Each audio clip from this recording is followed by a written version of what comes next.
अस्सलाम वालेकुम दोस्तों, बुखारी व्लॉग में खुश आमदीद। न्यूयॉर्क टाइम ने दावा किया है कि इंडिया बम्बई में अक्टूबर 2020 को जो ब्लैकआउट हुआ था उसके पीछे चीन का हाथ है। चीन ने साइबर अटैक करके इंडिया में ब्लैकआउट करवाया था और अब किसी भी वक्त चाइना पूरे भारत में ब्लैकआउट करवा सकता है, जिससे भारत में खौफ व हिरास फैल गया है। इंडिया को डर है कि कहीं उसका स्पेस प्रोग्राम चाइना ख़त्म न कर दे।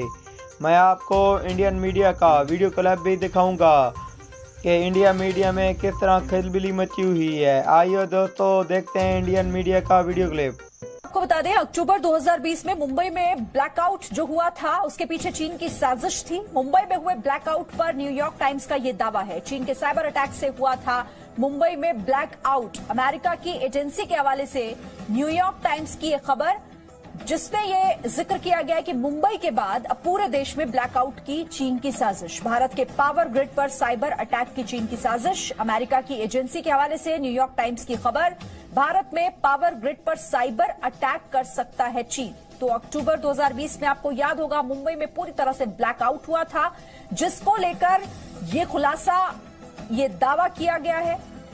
और इसमें न्यूयॉर्क टाइम्स की ये खबर है, एक अमेरिकी एजेंसी के हवाले से न्यूयॉर्क टाइम्स ने खबर छापी है, जिसमें यह कहा गया है कि मुंबई के बाद अब पूरे देश में ब्लैकआउट की साजिश कर रहा है चीन। भारत के पावर ग्रिड पर साइबर अटैक की चीन की साजिश है। अंकुर त्यागी हमारे साथ जुड़ गए। अंकुर, ये बड़ा खुलासा, बड़ा दावा ब्लैकआउट को लेकर।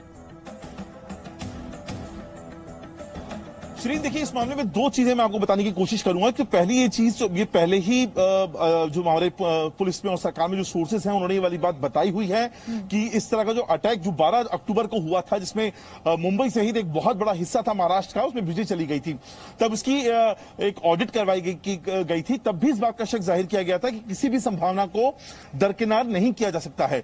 हालांकि उनका कहना ऐसा था कि हमने काफी सारा सिस्टम ऑनलाइन और ऑफलाइन के बीच में डिवाइड कर दिया है ग्रिड का, बावजूद इसके संभावना थी और इसीलिए ऑडिट करवाई गई।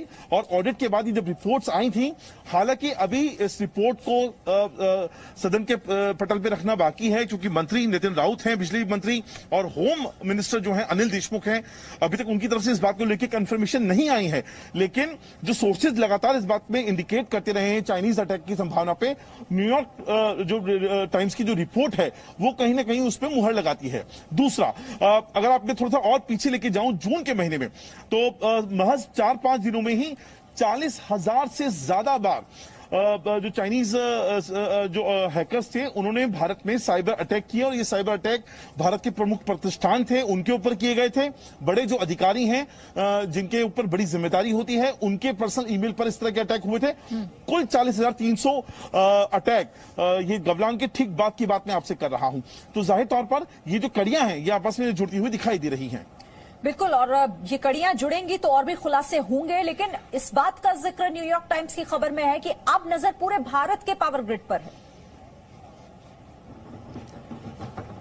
जी जी जी जी, देखिए, ग्रिड का जो काम है, अधिकतर जो काम है अब धीरे धीरे ऑनलाइन होता जा रहा है। और इसके लिए जो एक डार्क, उसके लिए एक पूरी फौज साइबर जो हैकर्स हैं उनकी तैयार कर रखी है। बाकायदा उनके लिए एक डेजिग्नेटेड जगह है जहां पर बैठकर इस्तेमाल कर वो इस तरीके के साइबर अटैक करते हैं। और ये बात जो भारतीय सुरक्षा एजेंसियां हैं उनको भी अच्छी तरह पता है। और अब जब ये रिपोर्ट जो सामने आ रही है न्यूयॉर्क टाइम्स के हवाले से, जो खबर कंफर्म हो रही है, ये यकीनन बता रही है कि भारत के लिए एक बहुत ज्यादा चिंता का विषय है, क्योंकि अब जो लड़ाई है वो हथियारों से नहीं, साइबर स्पेस में लड़ी जानी है। और इस बात को लेकर संशय हमेशा जताया भी गया कि जो पावर कट हुआ, जिस तरह से पूरी मुंबई ब्लैकआउट हो गई, ये कोई सामान्य घटना नहीं थी। उस दौरान कई चर्चा इसे लेकर हुई कि सामान्य घटना ये नहीं थी। इस बात का अंदेशा भी था कि ये एक साजिश हो सकती है, और अब इस बात का खुलासा भी हुआ है। मेरे साथ रहिएगा आप अंकुर। मनीष भी हमारे साथ जुड़ गए। मनीष, आपके पास क्या जानकारी? और देखिए, जो सबसे बड़ी बात यह है कि जिस तरीके से खुलासा हुआ है कि कल मुंबई में जिस तरीके से ब्लैकआउट हुआ था, अचानक बिजली की सप्लाई रुक गई थी, और इसके पीछे एक रीजन माना गया कि ये दरअसल जो मुंबई का पावर ग्रिड था उस पर साइबर अटैक हुआ था। लेकिन ये जब सारी घटना हुई थी उस दौरान ये बात कही गई थी कि दरअसल कोई टेक्निकल खराबी आ गई है, तकनीकी खराबी है, लेकिन ये नहीं बताया गया था। जो हमारी एजेंसीज हैं उन्होंने ये बात नहीं ऑफिशियली बताई थी कि दरअसल इसके पीछे किसी तरीके का साइबर अटैक हुआ है। और पूरे इस मामले में ये कहा गया कि इसकी जांच की जा रही है।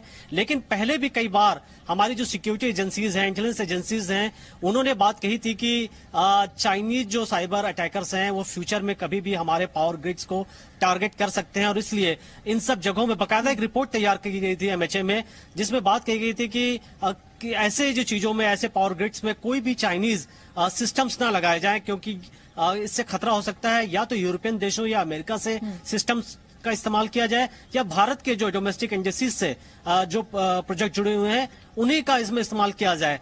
लेकिन अभी तक इस रिपोर्ट पर सरकार ने कोई ऑफिशियल बयान नहीं दिया है। हम लगातार कोशिश कर रहे हैं कि क्या वाकई ये चाइनीज साइबर अटैक का शिकार हुई थी मुंबई की पावर ग्रिड या फिर कोई और रीजन था। और मनीष, जानकारों ने भी इस बात का अंदेशा जताया था, उन्हें भी इस बात का शक था कि सीमा पर तो पूरी तरह फेल हो गया है चीन, वो वहां पर सामना तो नहीं कर पा रहा, लेकिन वो किसी दूसरे तरीके से जरूर इसको लेकर कोशिश करेगा और वो साइबर अटैक हो सकता है। जी हाँ, बिल्कुल आपने सही कहा। देखिए, लगातार हमने पहले भी इस इश्यू को हम रिपोर्ट करते रहे हैं।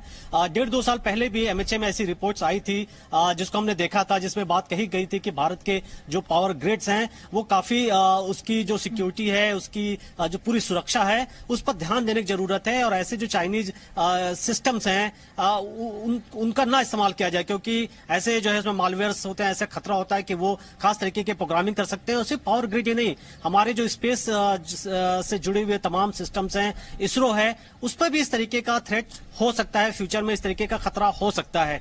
और सिर्फ भारत ही नहीं, अगर आप देखें तो यूएस में भी, यूरोपियन कंट्रीज के लगातार ऐसी रिपोर्ट्स आई है कि जो दुनिया के सामने सबसे बड़ा खतरा यही है कि साइबर अटैक और चाइनीज साइबर जो सिस्टम्स है बाकायदा, चूंकि उनकी पीएलए जो है वो प्रोफेशनल तरीके से काम करती है और मांग के चलती है कि लड़ाई पार्ट है, लेकिन दूसरा हिस्सा यह भी है कि जो सॉफ्ट जो हमारी क्षमता है, सॉफ्ट कैपेबिलिटी है, उसको कैसे टारगेट किया जाए। ऐसे